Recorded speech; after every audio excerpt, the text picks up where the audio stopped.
Buenas a todos y a todas. Aquí os dejo un vídeo más para finalizar el año. Y más que nada en este vídeo me gustaría hablar sobre una idea, un concepto que todos hemos escuchado hablar y que la verdad cada vez más está tomando más protagonismo en España y en otros países, ¿no? Eh, Hoy me gustaría hablar sobre el panafricanismo, ¿ok?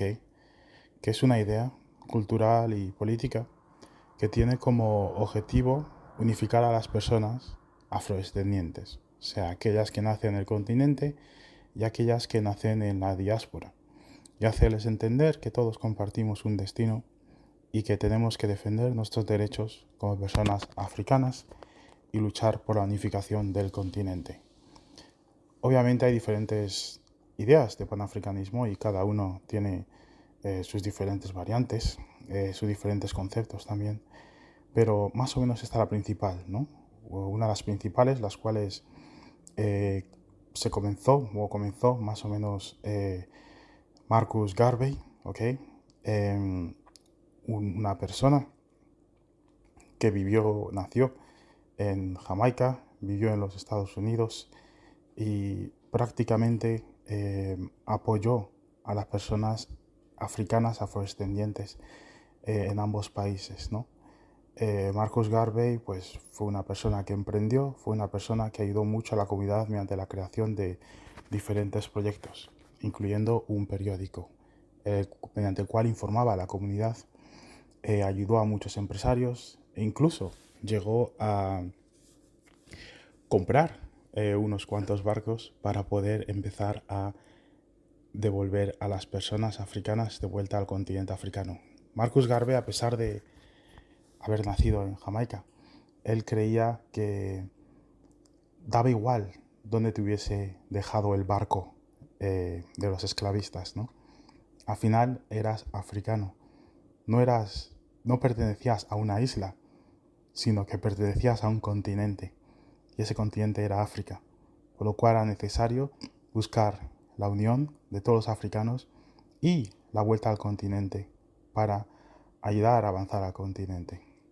La idea se extendió por muchas esquinas de este mundo donde había personas africanas afrodescendientes, y en los años 60 es cuando un grupo de países africanos decidieron unirse eh, y sobre todo utilizar esta ideología, este concepto, el panafricanismo, y luchar conjuntamente contra los imperios occidentales que estaban invadiendo, colonizando y prácticamente destrozando los países en los que ellos habían nacido, ¿no?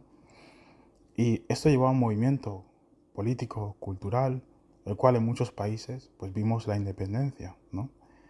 Que en muchos fue seguida por el caos. Entonces, lo que quería hablar hoy es que las ideologías son ideologías y es importante que las ideologías también fluyan con el tiempo y se adapten a los tiempos. Por eso en la charla de hoy quería hablar de el panafricanismo en España específicamente y los cambios que yo creo que requieren. Habéis escuchado la historia y creo que el panafricanismo que hoy día veo se ha quedado en esa historia, en los 60, los 70. Vemos que el panafricanismo se involucra mucho en el aspecto cultural, ¿no? Pero no necesariamente en el hecho de que quieren que las personas africanas y afrodescendientes se unan, sino que el panafricanismo, esto es lo que yo veo en España, veo que se usa mucho más para que las sociedades en las que vivimos, en este caso España, podría ser Francia, el Reino Unido, nos entiendan más sobre nuestra cultura y nos acepten dentro de sus sociedades. Y estoy hablando de las mismas personas, los mismos países que nos colonizaron, a nuestros ancestros, a sus países, a los mismos países que prácticamente a día de hoy siguen explotando económicamente al continente africano. Esto es lo que veo del panafricanismo de hoy día y yo lo resumo con una palabra que a nadie le gusta, pero a mí me encanta, y es victimismo. Cuando tú eres una víctima, ¿ok? El opresor te controla mucho más fácil, porque sabe que si te da migas de pan, te vas a sentir satisfecho. Va a escuchar tus requerimientos, lo que pides, por lo que estás protestando, pero no te lo va a dar hasta que vea que sea necesario para calmarte y evitar una revuelta, revolución o muerte, no sé, guerras, etcétera, ¿no? Entonces, creo que ese concepto debe de cambiar en España. Y ya os digo, cuando empezó el panafricanismo duro, como lo llamo yo, obviamente en esos tiempos estaban en medio de una guerra fría, ¿no? Donde tenías por un lado a Estados Unidos, que venía con su sistema liberal, neoliberal, económico, cultural, etc. Y por el otro lado tenías a la Unión Soviética. Y en medio se encontraban estos países, los cuales algunos habían sido colonizados, otros eran un poco más libres, y otros recién obtuvieron la independencia. Y tenían que depender de estas grandes potencias para poder defenderse. Muchos países africanos, sobre todo muchos movimientos, los cuales buscaban la independencia, iban en contra del capitalismo y sobre todo en contra del liberalismo. ¿Por qué? Porque esta ideología esta doctrina era apoyada por los mismos países que les colonizaron cientos de años antes. Entonces muchos tiraron hacia la Unión Soviética, ¿ok? No todos, muchos no pudieron ni siquiera elegir. Y veo que el panafricanismo, el que veo sobre todo en Occidente, está muy influenciado por gente de izquierdas, ¿ok? Ahora hablo de política, gente de izquierdas. Algunos de extrema, algunos de izquierdas, algunos un poco centristas, ¿no? Que apoyan la idea de que el capitalismo no es un sistema el cual beneficia a los seres humanos. Y ahora entramos en esto. ¿Qué creo yo que es el capitalismo? Y esto basándome en los pocos libros que he leído que intentan describir el capitalismo, como Adam Smith, por ejemplo. Yo personalmente entiendo el capitalismo como un sistema de intercambio, ¿ok? Tú creas, fabricas algo y en vez de darme un tomate, pues me das dinero, me das capital, ¿ok? Y con ese capital yo puedo ir a otros sitios y hacer exactamente lo mismo. Comprar pues tus servicios o comprar simplemente los productos que estás vendiendo, ¿no? Este es el sistema que está por debajo de todas nuestras actividades económicas, el capital. Y de ahí el nombre capitalismo. Ya no hacemos el trueque, ya no intercambiamos cosas. Ahora lo que hacemos es obtener dinero, ya sea trabajando, ya sea creando un negocio y trabajando, u de otras formas, prestando servicios, etcétera, ¿no? Entonces, como he dicho antiguamente, muchas de las personas panafricanistas tenían tendencias hacia la izquierda. Muchos socialistas, muchos comunistas, iban completamente en contra del capitalismo. Y aquí es donde veo yo la confusión. Que se entiende al capitalismo no como un sistema, sino como una ideología, al igual que lo es el machismo o cualquier otra ideología política, liberalismo, etc. Pero como he dicho antes, yo entiendo el capitalismo como un sistema mediante el cual se usa capital para intercambiar servicios, objetos, etc. Entonces, los socialistas, ya digo, durante la Unión Soviética, la Guerra Fría, iban completamente en contra de aquellos que apoyaban al capitalismo, a pesar de que dentro de la Unión Soviética existía el capitalismo, lo que yo he definido como capitalismo centralizado, donde era el Estado el que practicaba el capitalismo con otros países, incluso con sus propios ciudadanos, Mientras que los ciudadanos, bajo un sistema comunista, como en la Unión Soviética, pues se les da abonos para poder comer, para poder comprar esto y esto. No estoy defendiendo ni un sistema, ¿ok? Solo estoy analizando y explicándolos lo que creo que ocurrió y lo que creo que debe de cambiar, ¿ok? Al igual que panafricanismo en España, hay diferentes personas que lo ven de diferentes formas, ya os digo. Pero yo estoy analizando lo que veo ahora mismo, lo principal, el grupo de personas que está moviendo esta ideología y sobre todo está influenciándolo con su forma de pensar y verlo, ¿ok? Entonces, creo que es necesario un cambio de narrativa en España. En todo lo que hace la cultura, perdón, las personas africanas afrodescendientes. Empezando por el victimismo. Necesitamos un avance social, un avance político, un avance económico. Y creo que el victimismo, que es lo que he descrito antes, el presentarse como una víctima y esperar que aquellos que te opriman te liberen o te den concesiones. Hay mucha gente en nuestra comunidad que hoy día vive de eso, del victimismo, del sufrimiento de muchas personas, de los ataques racistas, las palizas, etcétera, que hacen a muchos de nuestros hermanos y hermanas. Y ellos y ellas son los que se presentan en público para dar la cara, pero nunca han sufrido eso, o simplemente viven de ello. En la televisión, en grandes canales de televisión, o en eventos que ves constantemente, ¿no? Siempre es la misma narrativa.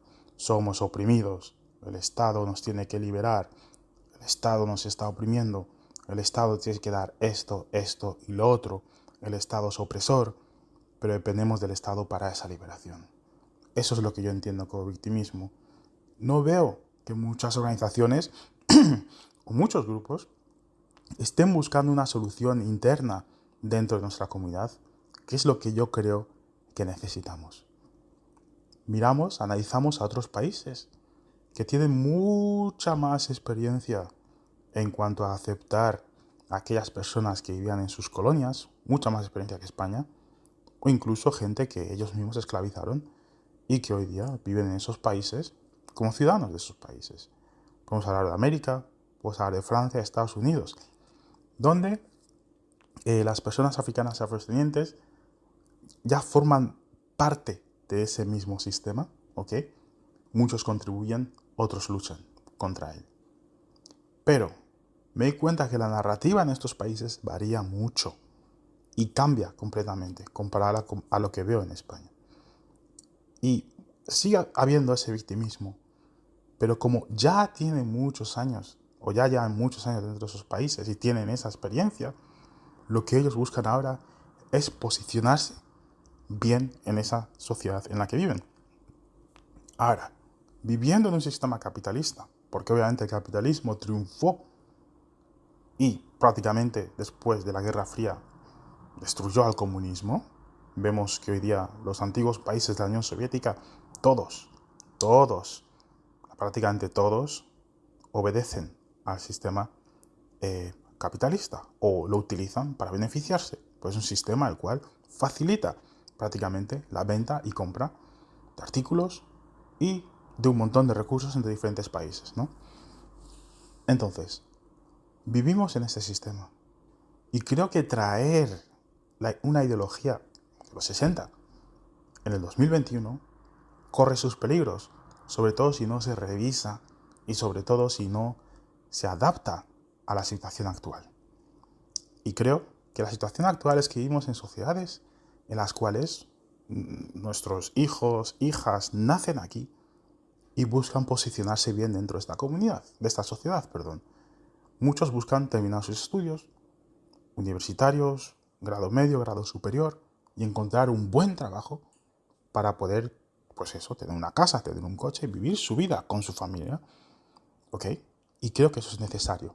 Encontrar una estabilidad económica en los países en los que residimos. ¿Ok? Y creo que el panafricanismo, como se muestra hoy día en España, no está haciendo esto. Es necesario un avance socioeconómico. Sin ese avance, creo que vamos a seguir cometiendo los mismos errores y dependiendo exactamente de la misma forma del mismo opresor del cual nos quejamos. Obviamente al opresor le interesa tenernos una posición débil mediante la cual nos puede manipular. No les interesa que nosotros mismos busquemos soluciones dentro de nuestra comunidad y encontremos aliados fuera de nuestra comunidad. Les interesa que dependamos del Estado. Aunque les critiquemos, aunque hagan manifestaciones, les da igual. Eso no les afecta. Lo que les afecta es cuando empezamos a pensar independientemente. Entonces, como digo, hay gente en la comunidad que vive del sufrimiento de la comunidad y personalmente creo que deben de parar de hacer esto. Quizás tu trabajo, del que sacas miles, cientos, me da igual cuando saques, pero creo que es necesario parar esto. Porque todos sabemos que hay racismo, todos y muchos lo hemos sufrido, pero ¿qué estamos haciendo al respecto? ¿Quejarnos solo? ¿Buscar que el mismo país que permite estos ataques, que saque una ley así de repente y que diga que esto ya no se permite, incluso si esa ley sale, ¿qué nos hace pensar que los ciudadanos de ese país van a parar de ser racistas o atacar a personas africanas afrodescendientes? Con muchas otras comunidades que se han encontrado en esta situación, han visto que el avance socioeconómico y el posicionamiento dentro de esa sociedad capitalista era lo más importante. Y vemos que muchos grupos, después de haber hecho esto, han avanzado y a día de hoy son grupos a los que no se les ataca tanto como se atacaba antes. Son grupos que, a pesar de que se les odie, se les respeta. ¿Ok? Entonces, creo que es necesario crear proyectos productivos dentro de nuestra comunidad. Proyectos los cuales creen trabajo, ayuden a la gente de la comunidad a obtener ingresos y a invertir esos ingresos en el futuro de sus hijos o en proyectos mismos, ¿ok?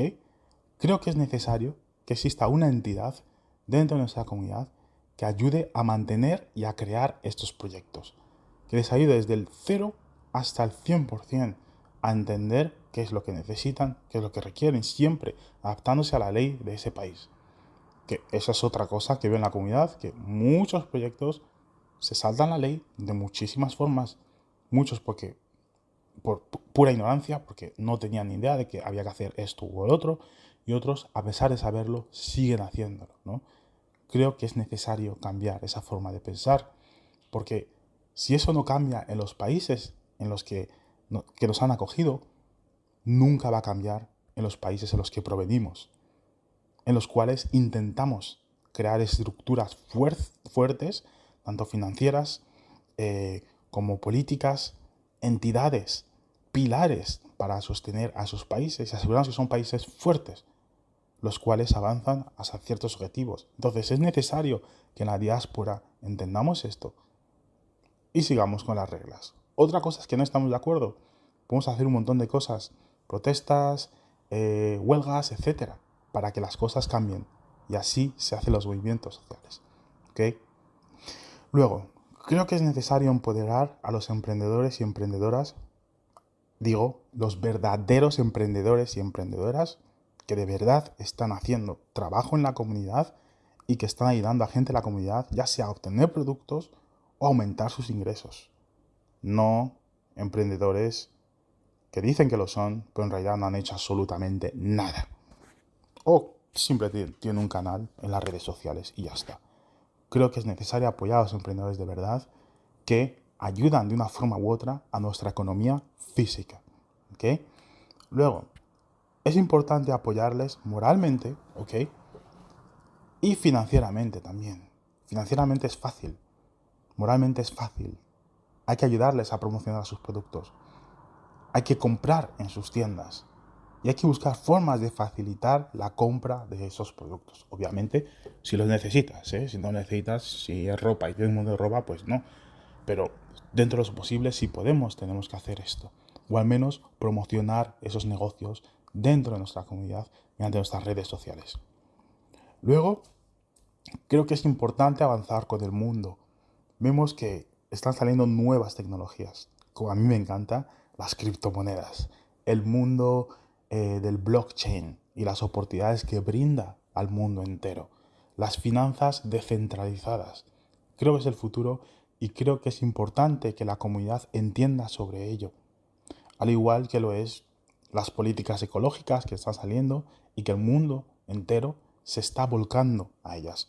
Muchos por X razones, pero yo personalmente entiendo que el proteger a este planeta y a nuestro ecosistema es importante, por lo cual también apoyo estas políticas, a pesar de que las miro desde muy de cerca y critico cuando veo que hay algo que no funciona o que simplemente lo están haciendo para su beneficio propio. Ya os digo, eh, todo, todos estos programas que están saliendo, el protocolo de Kioto, el acuerdo de París, etcétera, están bien para reducir la emisión de carbono que generan los seres humanos y los animales en este planeta, ¿ok?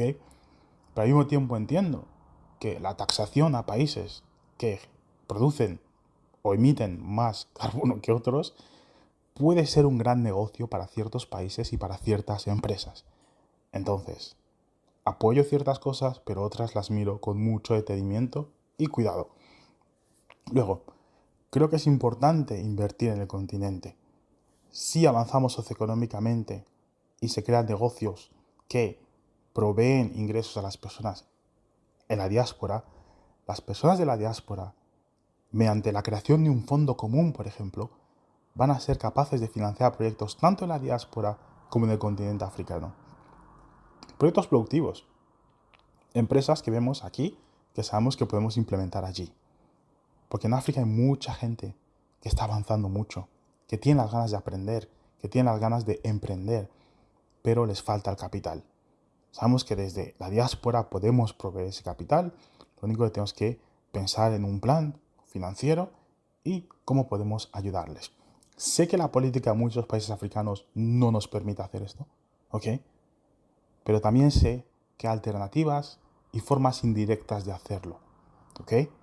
La política de los países africanos muchas veces está limitada, está dictada, está determinada por los mismos países en los que vivimos hoy día. Por lo cual, desde aquí, teniendo un pie aquí, podemos influenciar esa política de una forma u otra. ¿Ok? Ahora, es importante hablar con los países africanos, con las embajadas, siempre y cuando sean países pues, que abusan de los derechos humanos de las propias personas africanas y afrodescendientes, pero aquellos al menos que no lo hacen, es importante hablar con ellos.